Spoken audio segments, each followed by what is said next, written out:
दीपाली दास बहुत भल झील और जड़े उच्च शिक्षिता झील बहुत भल भोट्रे जीतिक आस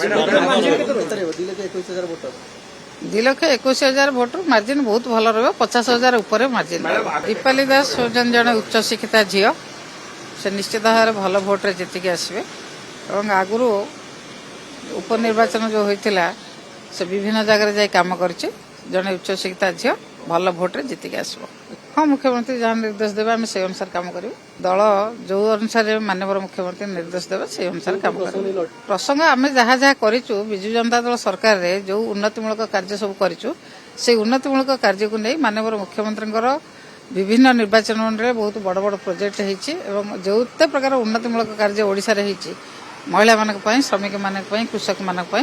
से कथा को लेकिन आम इलेक्शन को जीव और बहुत भल भोट्रे जीतिक आस विरोधी विभिन्न समय विभिन्न कथार मुद्दा किंतु विजु जनता दल जिते बड़े जो जगार टार्गेट कर जीतिक आसवे सीट निश्चित भाव जीतिक आसबू आम निश्चित भाव सब जगह जीतिक आसु एटी बहुत भल भोट्रे आम जीतिक आसबू दीपाली दास बहुत भल झील और जड़े उच्च शिक्षिता झील बहुत भल भोट्रे जीतिक आस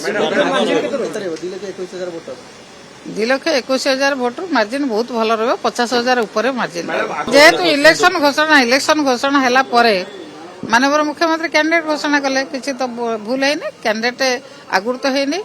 विजु जनता दल आगुरी कैंडिडेट घोषणा करना जो इलेक्शन कमिशन इलेक्शन घोषणा कले कैंडिडेट घोषणा करवा किसी असुविधा नहीं तो आम कैंडिडेट जिते शीघ्र हाँ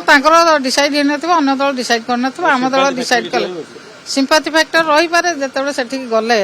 निर्वाचन मंडल देखिले सिंपाथी फैक्टर रही पारे किसी असुविधा निश्चित भाव विरोधी तो भारी पड़े बहुत भल भोट 50,000 ऊर्ध्व भोट्रे से निश्चित भाव जीतिक आस।